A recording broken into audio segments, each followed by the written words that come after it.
you're growing a garden, I bet you're growing tomatoes. That's because they're easy to grow, so prolific, and they taste so darn good. But like all things in life, they do come with a few problems.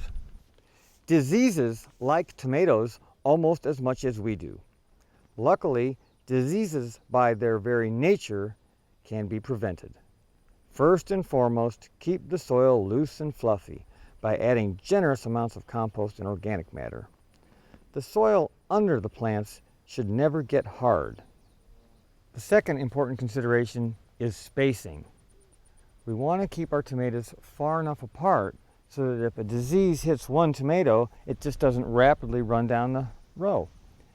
We put our tomatoes 4 feet apart, which seems like a long way when they're just little plants, but look how big they get. We always have to plan for how big the plant gets at full maturity.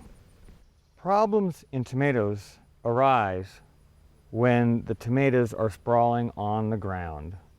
We like to keep our tomatoes staked up. This gives airflow around the plant and it keeps the tomatoes off the ground so that they don't touch the soil and rot. When we're picking tomatoes, we make sure to get those rotten tomatoes out of the patch because they can spread that rot with their spores. Always keep your garden clean. Here's a plant that's highly suspect to me. It's starting to get wilted leaves. Now, I don't really know the specific diseases that tomatoes get. There must be over a dozen of them.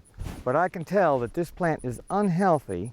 The tomatoes are small, and it's really not going to help me to leave this plant in the field. It's likely that I'll pull this plant out of here because I don't want that disease to go down here to this next plant, which appears to be pretty healthy. Tomatoes love water. So if you're not irrigating like we don't, then you need to put some mulch down, otherwise the tomatoes will get too dry. We like to use hay, and we put it on pretty thickly so that it keeps the ground moist underneath and it keeps the weeds down and eventually makes the organic matter that our vegetables love so much. Too much nitrogen can make your tomatoes grow great but not make any fruit. This is not generally a problem if you fertilize organically with well-rotted compost. Here the nitrogen isn't so soluble that it'll make for leaf growth at the expense of your fruits. A calcium or magnesium deficiency in tomatoes will show up as a black spot on the blossom end. This is the side of the tomato opposite of the stem. Epsom salts, magnesium sulfate, will cure it. Just mix a little Epsom salts in some water and water your plant with it, and that should take care of that problem. Insects don't bother tomatoes in an organic garden. The hornworms have a parasitic wasp that takes care of them, and the stink bugs are just way overrated as a problem.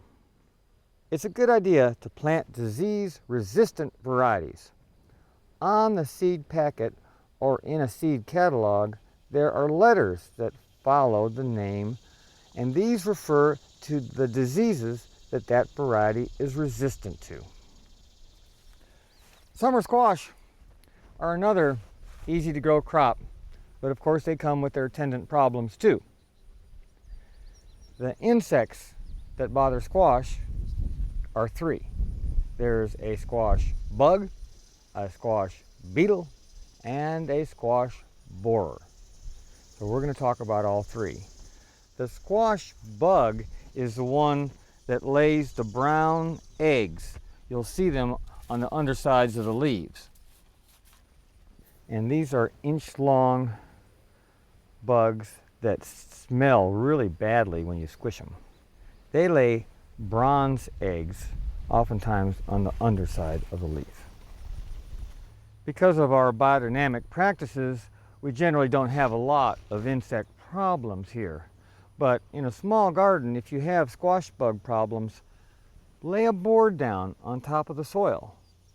In the morning, lift that board up and you'll find these inch-long squash bugs have congregated under there, and you collect them and can get them out of the garden. The squash beetle oftentimes eats around the margin of the leaf. and you'll see little cuts around there. It lays yellow eggs that can be squished if you see them while you're picking your squash. The squash borer causes a problem right where the stem joins the soil.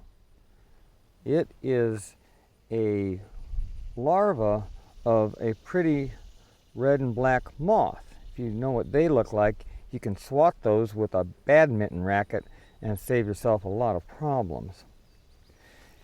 Another way to prevent the squash borer is to physically prevent access to the stem. You can wrap the stem with a nylon stocking or a piece of burlap or cloth, loosely, but enough where the moth can't get to that stem and lay the egg.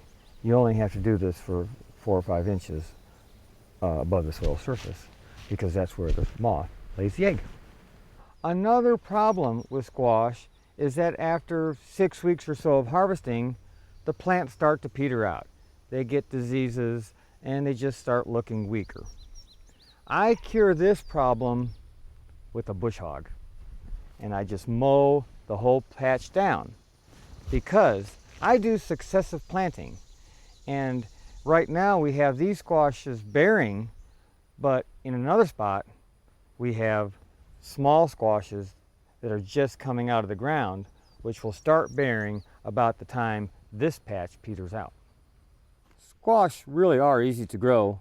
Just keep plugging away with it and you'll get over the problems. They're really not that hard to get a good crop of squash, but I probably would recommend that you don't try to grow this much squash.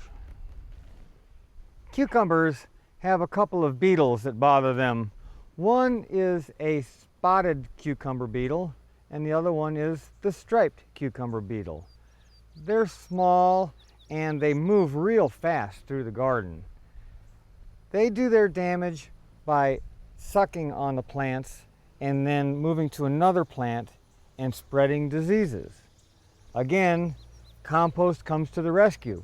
If we have our soils rich with the compost and organic matter, the plants will grow healthy, quickly, and these bugs and diseases just aren't a problem.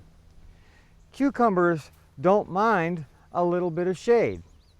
We plant them here next to some beans where they can crawl underneath and get a little shade, and sometimes cucumbers are grown next to corn. Other crops need full sun, but cucumbers will do okay if they don't have the full sun. If a cucumber is laying on the dirt, it oftentimes gets little spots on it.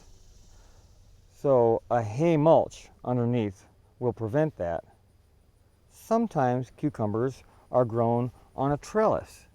This saves space in a small backyard garden, and it keeps the cucumbers off of the ground and they go nice and straight. Remember to practice crop rotation. That's another good way to prevent problems. Grow your beans and cucumbers and summer squash here. Next year, move them over there. We'll bring the tomatoes over here. Always keep things moving around. That way, you'll have tomatoes galore. You'll have so many zucchinis that your neighbors are all keeping their screen doors locked. And you'll have plenty of pickles to get you through the winter.